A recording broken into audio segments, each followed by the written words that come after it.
Hello YouTube, Freddie W and Brandon fans. Today we will be learning Blender. I will be translating Brandon's Let's Learn 3ds Max to Blender. So first off, I'll show you what you might end up with. Alright, I'll pull up the project here. Okay. Here's the scene. Here's what the textured version would look like. And then what our final will look like. Similar to what Brandon has right here, with your shiny ball, your diffuse ball, and I don't know, whatever random object you would like to throw in, like my weird alien sculpture head. Alright, so first off, let's hop on over to the Blender site, and we can download Blender. At blender.org, you're going to want to go ahead and click Download Blender. That'll take you to the Get Blender page, and then you will download the Blender version proper for your system. Today I'll be on Mac. Alright, then you're going to want to hop over to Brandon's Twitter and snag the photos, the environment map, and the background for today's video, or today's tutorial. Then, once you have Blender downloaded and unzipped, as you can see I already have done that down there, you're gonna go ahead and open it. Alright, so it pops up and you're gonna be hit with a splash screen. Blender 2.67a, anything past this or behind it for that matter will be fine. Alright, first off, we're gonna set up our project. I'll go ahead and turn on screencasting so you can see what I'm doing here. Everything's gonna show up in this bottom left hand corner. This is your default scene. You can go ahead and rotate around using the middle click of your mouse, or you can use a trackpad for that matter. If you go ahead and click anywhere, your little 3D cursor will follow you in 3D space, and it's rather challenging to get it to hit a point. Alright, so first we're going to set up our scene, or our file. We're going to head over to Cycles Render up on the top, where it says Blender Render. You're going to change that to Cycles Render. This is similar to V-Ray. It is a light path tracer, and it's made to almost emulate physical life, tracing how light goes through a scene, giving rather photorealistic results if you know what you're doing. Alright, so first we're gonna have to, this is important, we can work in 720p if it's half. You can also turn that up to 100. I guess it doesn't matter, it's just going to be rendering time. But that's nice to know over here, your frame rate, but we're not doing video. And then we can talk about other stuff as we go along. Alright, first we're going to align our camera, but to do that we need the background in our camera. So you can go over to View and Camera, or numpad 0 if you have that. And we're going to go expand this window on the side, pressing that plus button. It's going to pull open the window for allowing background images. So you're going to go down to background images. You might need to scroll down, should be one of the last ones. Click background images, add image, change all views to camera, image, open image, navigate to the background image, and for me that is yes to Blender. Alright, and larger of the two files. Okay, as you can see, it's gonna take some aligning, like Brandon said in his YouTube video. We're gonna have to, he had his camera about what, half a meter to quarter of a meter down, so we can rotate out this. And while I'm talking about that, if you prefer to set up Blender like 3ds Max and have all 4 viewports, you can go ahead and go to View, Toggle, Quad View, Control Alt Q. That's going to give you all your different viewpoints plus your camera. I prefer to stay out of that. It's just preference. As you can see, it labels everything, but I'm going to be operating outside of that, so I'm going to turn that back off. Over here, toggle it off. Okay. So if you toggle it on, it's going to pop you into orthographic preview. So you're going to want to turn that off.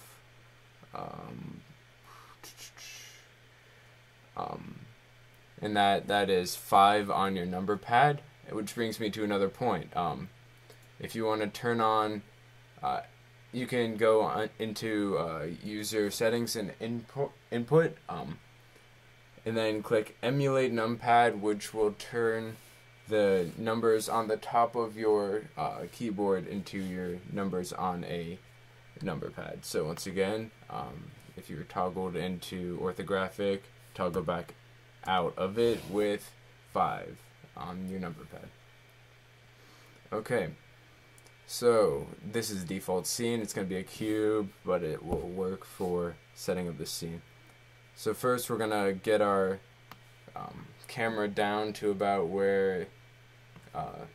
about a meter. And so if you click on the different arrows, it will drag down on that axis. Alright, so we're going to bring that down a little bit. Then we're going to rotate it back so it's facing up instead of down. You're going to click R. You're going to click R in your number pad or on your keyboard. Then Z twice to do, or sorry, X twice to do local, the local X-axis. Alright, we're going to rotate that back to about there, and then hop into camera view with number pad 0, or again view current camera. We're going to try rotating that again. Get that lined up a little bit better. It could come down. It could be rotated again. This is all by eye. In a perfect world, we would be entering camera data into the focal length of the lens and the size of the sensor. That will give the proper field of view, but because we don't have either of those, we won't mess with it right now.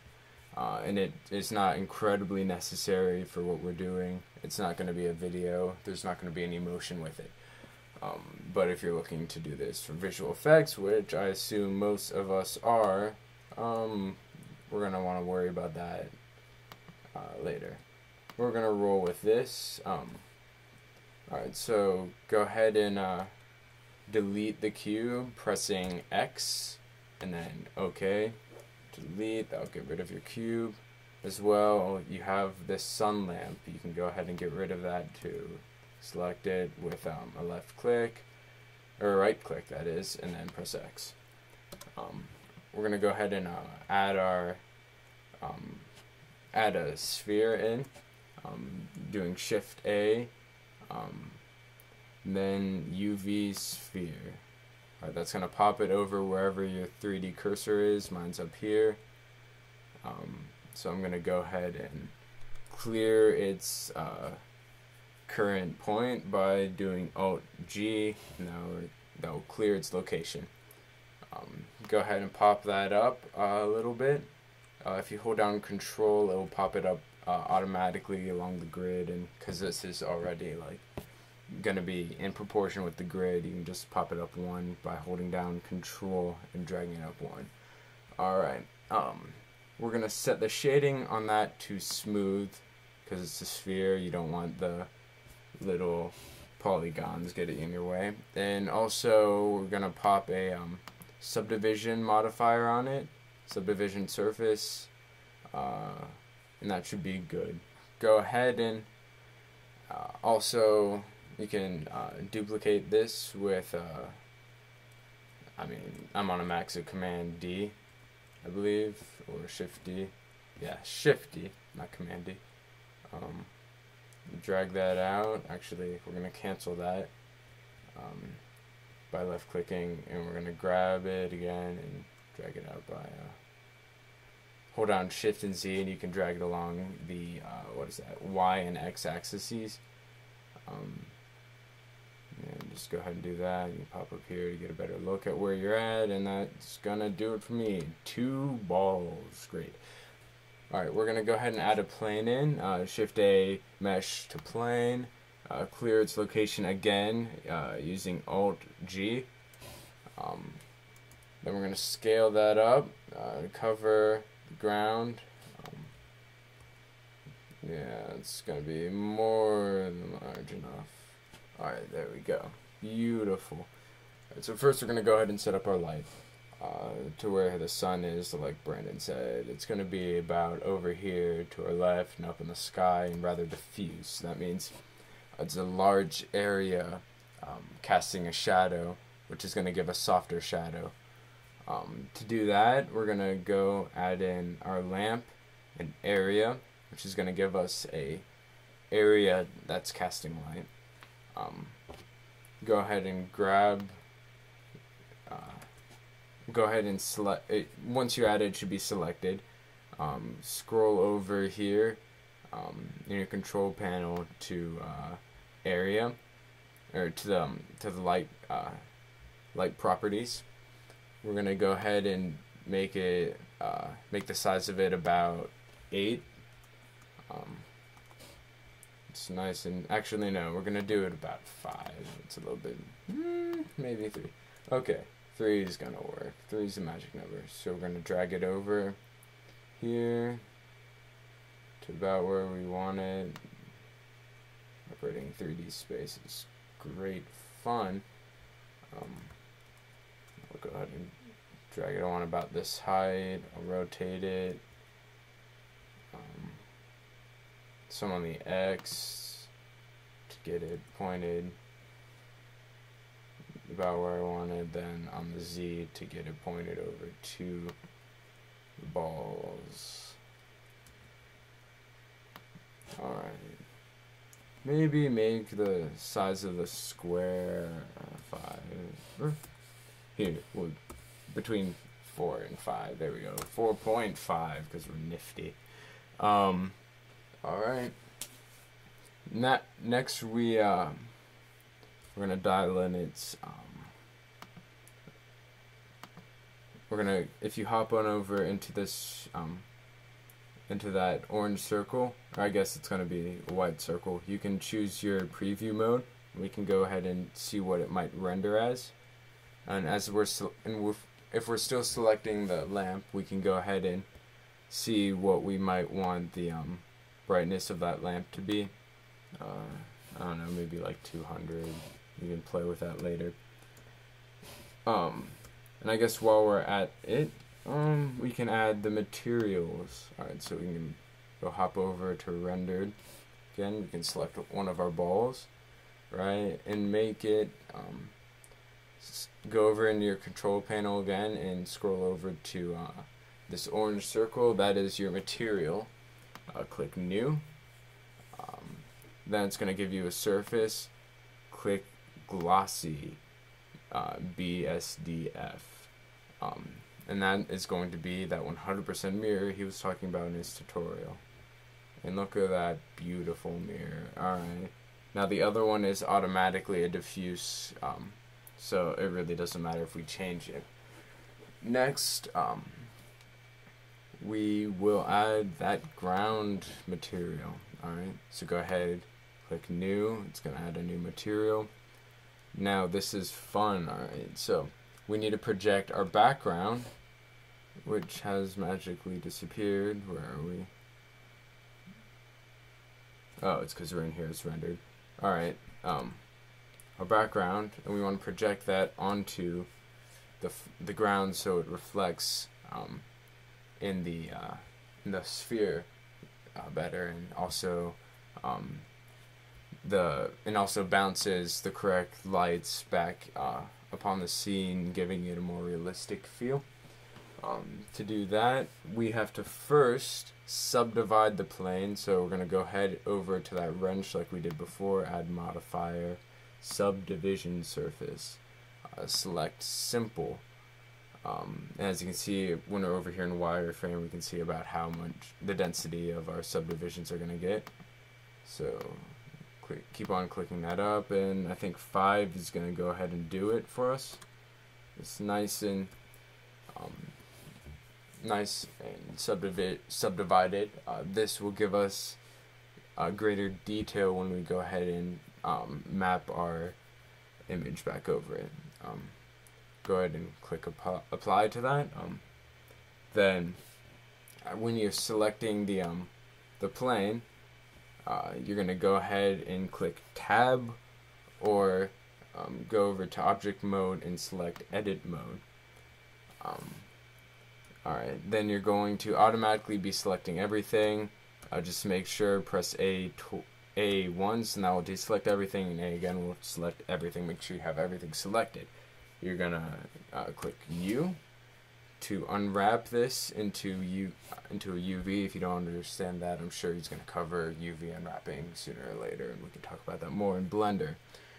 And just click project from view. That will unwrap this as it looks currently, allowing us to place a texture on top of it, and you'll get it once we do it. Alright, so once that is unwrapped, we're gonna head over here and we're gonna add a texture. And to do that, we're gonna go switch our workspaces to compositing. Alright, and so as you can see, we have our view that we were working with down there.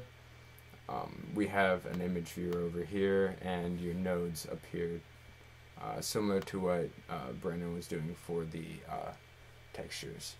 We're going to go ahead and select our plane. Then we're going to add our input as we're going to add our texture, image texture, and because we already opened it, it should be there already. Go ahead and connect that to color, and then add, I believe, yes, we have to add a vector. Go to add input attribute.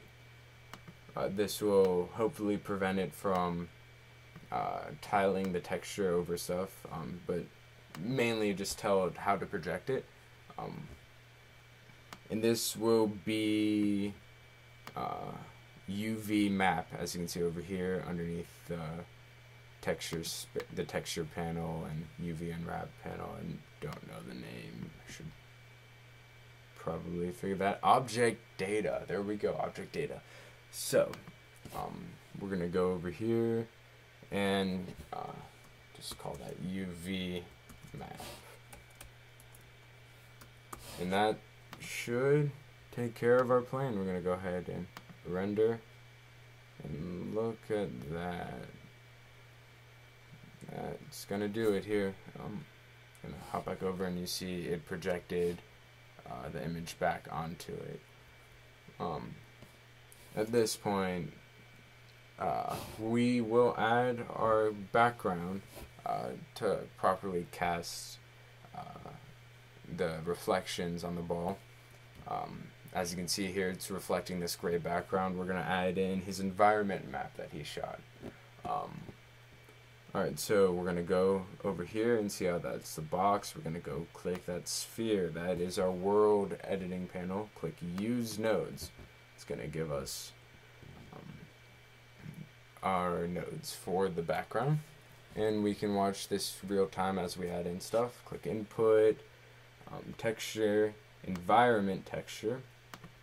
Open up his environment texture, and basically just connect that, and look at that, there we go, there's our environment. Okay, so now everything's reflected properly in this scene. You see it here. This white is the back of the plane here, that's being reflected in it. You can see it on everyone's. It's really not a big problem. If you're worried about it, suppose you can go ahead into edit mode, select the you can go to material, shading, and just exit out of all that. Select click C to select everything that that isn't needed in the scene. All the vertices. Select that, and you can go ahead and delete those vertices. It really doesn't matter. Okay, now we're gonna get a little bit truer of a reflection. Alright, so now that we have all this, we want to composite it into the image again, to make it look like these balls are in real life. Balls IRL. There's a YouTube video for all of you guys. So we're gonna go hop over to render and select transparent. This is your render menu. We can talk about more of the stuff on this earlier that we didn't hit, or later that we didn't hit earlier. Okay. The transparency gets rid of the background, so the background that we added in, so that we can now properly put in the background that we're seeing here. Because as you can see, this is just, when you go over to render, with transparency off, is just that environment that he shot in. I'm gonna hit transparent again, and we have all of our materials set up. It's time to talk about rendering. This is going to differ slightly from how he handled this. I'm going to teach you more of a rendering way that will help you composite in video. Alright, so I'm going to select your ground plane. Move that down a layer by clicking M. And then to see it, we can come down here and click, holding shift, we can click and have that still there. Alright, so we're gonna go hop over to our render layers tab. Go ahead and rename this to objects. These are gonna be your foreground objects, your balls, I guess. Go ahead and click layer 1, masking layer 2, or your background. Go ahead and add another layer called shadow. That's going to be your shadow that you're going to composite into the scene. Click layer 2 over in layers. While we're at it, go ahead and in our scene, hold shift and make sure you have both of those selected. We can go ahead and render this out and see what we see. And you see the balls are rendering separately with no background, and then you're gonna see the you're gonna go ahead and see the background, or that bottom layer with the shadows render without the balls on it. And then while these are rendering, I can talk about what we're gonna have going on up here. So you're gonna make sure we're gonna be over in the compositing area. We go furthest left over here, selecting the compositing nodes. Then we're going to come over here. You're gonna have just these two nodes showing, and if you click backdrop on, you'll see, if you hold down shift and control, it'll make a viewer node, and you'll see each socket what can be viewed there if you zoom out with V. And you can see the rendered data. If you select these down here, it is the layers. Make sure you have these rendered. That's the only way you see that. So you have to make sure you go ahead and render image, or click this little camera down here. So we're gonna duplicate this node. Just highlight it and select Shift D. Creating another one. So set this one to the opposite. I guess this would be objects. Alright. So what we're gonna do here is we're gonna put objects over our background, over our shadows. Alright, so we need to get our background in here. Do image. Go ahead and select the background image. Sorry. Go over here and open the background image that we should have already had pulled up. I believe it's this one. You can go ahead and see that. Yes, it is. Alright. So, this isn't HD, so we're going to go ahead and have it automatically scale up to our render size by adding a distortion scale node. That is Shift A, go down to distortion and scale. It automatically popped in there. We don't want that. Just drag the nodes off of the sockets. If that happens, go ahead and when it highlights, it pops in and it's all fun. Select relative and change that to render size. Alright, now that's going to be the same size as our balls are relatively. Same render size, same amount of pixels. Okay. Now that we have that in order, we want to add our shadows in. So go ahead and drag that up there, our shadow layer. So first what we have to do is make sure we have our alpha, or our transparency, added over the shadow correctly. So that requires a color invert node. So take the color invert node, plug the image into it, or the alpha into it. Then we're going to add a color mix node, and we're going to add the alpha, the transparency back over the shadow so it works properly. This is just one little quirk about Blender. Alright. So go ahead and do that. Connect that, and then connect, where is, oh, sorry, I forgot to do this. Under we have your render layer selected. Under shadow, click passes, expand that, and then do shadow, one important pass. So I'm gonna go ahead and let this render out.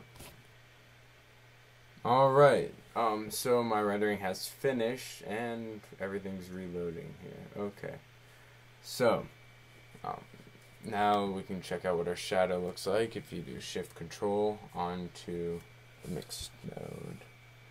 And we're going to go ahead and add that into, I guess rather multiply is the correct term, but put that into our image first. And before we do that, make sure you do makes to add on this. Okay, that's proper. Now, we're going to do color, color correction, color, or RGB curves. Go ahead and drag this out. And what we're going to do is we're going to color correct our shadows into the background. That way we can tint it a different color. It's the proper way of doing things. So we're going to go ahead and plug our image into that, and then our shadow into the factor node. Go ahead and release it. Alright. And then we can go ahead and drag down. Oh, sorry. Before we plug it in, we have to add in an invert node. As you can see here, it's correcting it's color correcting everything but the shadows, so we're gonna have to invert that. Go ahead, drag that over to there, connect the sockets.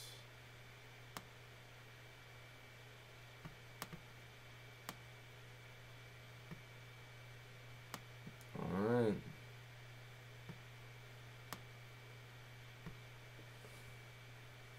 Oh, wrong one. Invert to factor, not to black level. Alright. And so that's going to color correct our shadows into this. Alright. Next, we will drag our other render layer node over. Do Shift A, add another node color, alpha over. Drag the alpha over node into this. And connect your image to the top socket, or I'm sorry, rather to the bottom socket. And there you go. The balls are properly integrated into the scene. Now, if you're wondering why this is all like pixely and whatnot, that's because we need to turn up our sample size. And you do that over in the render to sampling. Render in 50 to 100. It will be slow, but it will be clear. You can also do various add various effects to this to reduce the chatter in that image and the noise. Another neat trick is you increase the samples on everything, and then you override it on and you override it using this, and then the sample override on this panel. So I'll do that for a shadow. I'll make it 10, and then I'll go ahead and render at 100. Alright, and it will give me an error unless I connect the final alpha over node to the composite. Alright, and I'll be back on the other side after I'm done rendering this. Alright, now that rendering is done, you probably respect Pixar more, seeing how long it takes to render, and now you understand why things take so long in CG to render photorealistically. And you see there's still some speckling going on here, but that can be taken care of in post, more post than this. That covers most of it. You can go ahead and add in more objects as you feel necessary. Go head over to BlendSwap.com, download some Blender models already textured. To add in the models, like I said, from BlendSwap, go ahead and head over to our default scene, just give us more space. File, append, go head over to whatever other like Blender files there are. I have a neat little object here. Go into objects and the object you want, and up here he is, my little alien guy head. And so that can be rendered out. Just make sure he is in your the object layer. Also, to save the image, which you might want to do, go ahead down here, and if the UV image editor is set to render result, you'll get the final render result, and you go ahead, do image, save image. Alright, and I guess go ahead, make sure you subscribe to freddiew2 to check out their tutorials. I'll hopefully be keeping up with their Brandon's 3DS tutorials, and I guess if you like this, subscribe to this channel, and I'll see you next time they put out one of these. Alright.